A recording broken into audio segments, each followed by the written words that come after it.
Assalamualaikum warahmatullahi wabarakatuh. Nama saya Rehan Dana Karyadi. Nama saya Melisa Lutfi Nur Andini. Nama saya Firja Santika dari kelas S1 Manajemen A. Yang pertama itu adalah Training and Development, yaitu untuk menjaga dan mengembangkan kualitas sumber daya manusia maupun organisasi melalui berbagai aktivitas pelatihan, pendidikan dan pengembangan sumber daya sebagai upaya peningkatan kemampuan dan keterampilan kerja. Beberapa metode populer yang digunakan yaitu on-the-job training dan coaching.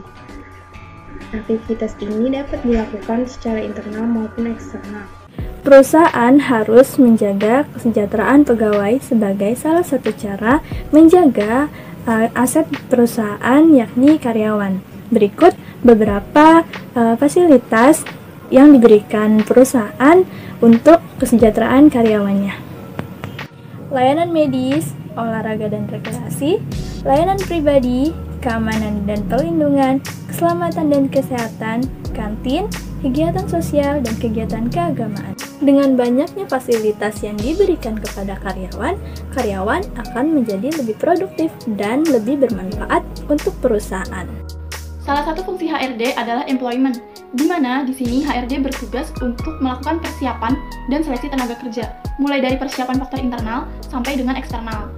HRD juga bertugas dalam hal pengembangan dan evaluasi karyawan, agar setiap karyawan dapat berkontribusi secara maksimal terhadap perusahaan. Program-program HRD dalam hal ini antara lain: 1. Manpower Planning, yaitu merencanakan SDM tertentu yang akan menempati jabatan tertentu. Yang kedua ada Recruitment, melakukan rekrutmen karyawan. Yang ketiga ada Selection, menyeleksi karyawan. Yang keempat ada Personal Filling, yaitu mengarsipkan data-data karyawan. Yang kelima ada Promotion and Demotion, yaitu penurunan dan juga kenaikan jabatan atas kinerja karyawan. Yang keenam ada Transfer atau mutasi karyawan. Yang ketujuh ada Induction atau orientasi karyawan.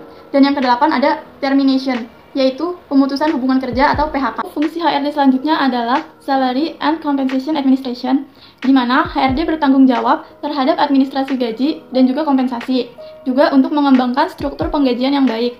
HRD juga harus memastikan bahwa kompensasi yang diberikan di perusahaannya itu kompetitif antara perusahaan yang sejenis. Untuk menentukan gaji dan kompensasi karyawan agar sesuai dengan kinerjanya, HRD melakukan 1. Job Analysis and Job Evaluation. Kedua, Classification and Grading System. Ketiga, Performance Appraisal. Keempat, Rating Determination. Kelima, Merit Rating. Keenam, Work Schedule Control. Dan ketujuh, Salary Survey. Hubungan industrial adalah hubungan pihak-pihak yang terkait dan berkepentingan dalam suatu proses produksi barang dan jasa di suatu perusahaan. Pertama, ada Undang-Undang Ketenagakerjaan.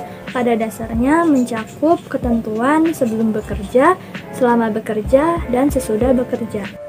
Yang kedua, Serikat Buruh, yaitu organisasi yang dibentuk dari, oleh, dan untuk para buruh atau pekerja, yang mana gunanya itu untuk melindungi hak dan kepentingan buruh serta meningkatkan kesejahteraan buruh. Yang ketiga, Perjanjian Kerja Bersama, yang merupakan hasil perundingan antara serikat buruh dengan pengusaha, yang mana memuat syarat-syarat kerja, hak dan kewajiban antara kedua belah pihak. Yang keempat, kewajiban perusahaan, yaitu kewajiban yang berisi syarat-syarat kerja dan tata tertib perusahaan.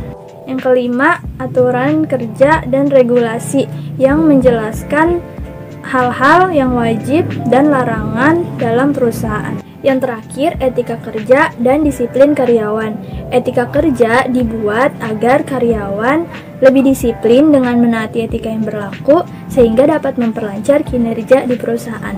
Government Relation, di antaranya izin wajib lapor perusahaan, izin mengimpor kebijakan wanita melamar, izin penyimpangan waktu kerja, pendaftaran PKB, pendaftaran dan persetujuan PP, RPTKA dan ITKA, laporan triwulan perusahaan, laporan kecelakaan kerja, dan akta pemeriksaan.